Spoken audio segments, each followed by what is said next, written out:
Hello, my name is Julie Martinez with the Community and Volunteer Engagement Team at Northern Virginia Family Service. Thank you for joining us. In this module, we will talk about confidentiality. Following the pre-recorded modules, we will have a live orientation session to review the information presented in the videos and address any questions you might have. Just a heads up that at the end of this session, there will be a short Quizlet. So let's get started. In this module, we will discuss what is confidentiality? Why is confidentiality important? Examples of confidential information, how to protect confidentiality, and reasons to break confidentiality.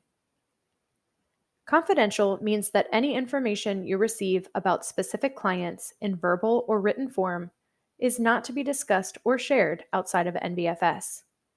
All confidential information learned about clients at NVFS stays at NVFS. You will see one example of protecting confidentiality through the picture on this slide. In the picture, you see children enjoying a visit from a therapy dog, one of our canine volunteers, but you cannot identify the children because you cannot see their faces. As a volunteer, you play an integral role in the quality of services children and families receive. Confidentiality is paramount to the quality of services we provide. In the course of receiving services from NVFS, our clients must share private information about themselves and their families. Information that they have a right to expect will be kept confidential. This includes confirming or denying if someone even is a client. This pledge of confidentiality applies even after you and/or the client are no longer associated with NVFS.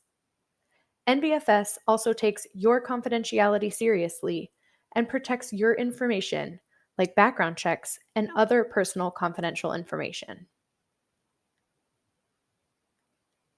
Confidentiality is important because it ensures clients can receive the services they need in a safe environment that respects the dignity of each client.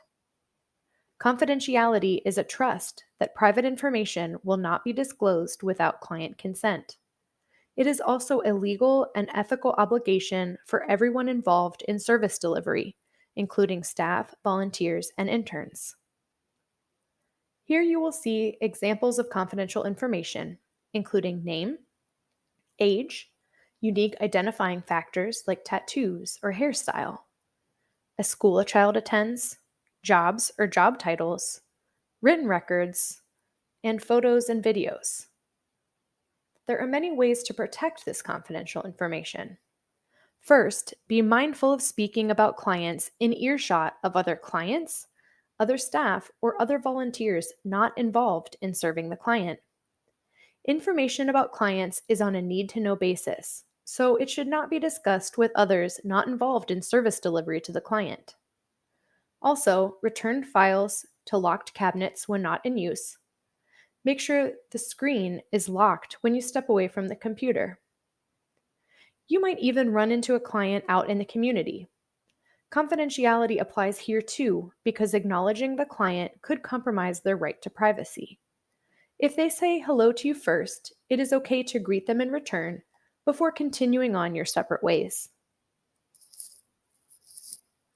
There are also several ways to protect confidential information if you have a virtual volunteer role.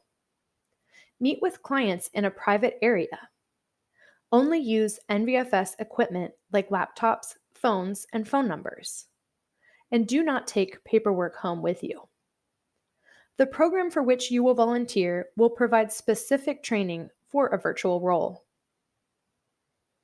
We encourage you to share your experience volunteering while also protecting confidential information. So, what does that look like? Consider these two scenarios. Today, I helped John with his renter's education course. John told me a lot about his life. John grew up in Wisconsin, and I found this out because I asked about a Green Bay Packers tattoo he has on his forearm.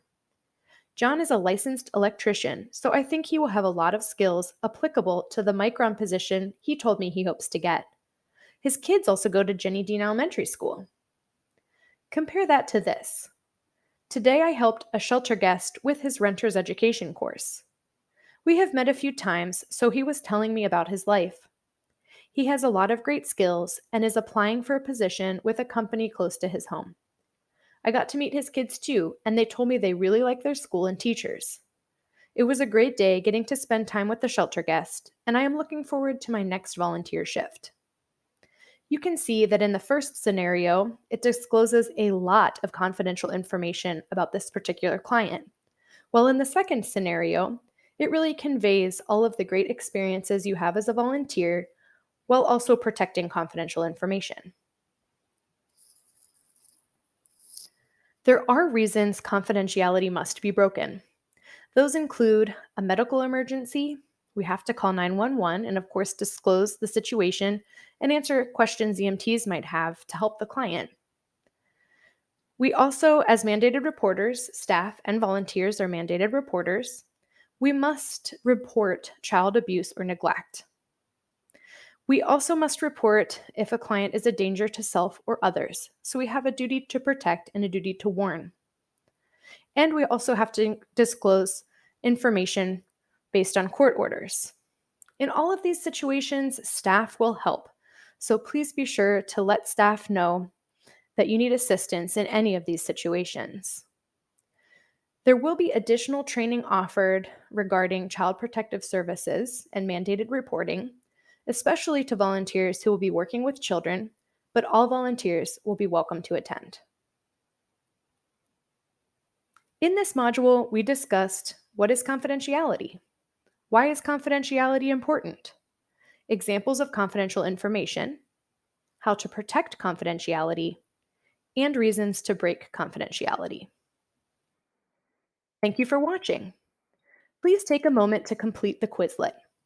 The Quizlet will be a recap of what you have learned in the video and should only take a few minutes to complete. Please click on the link in the video description below to access the Quizlet.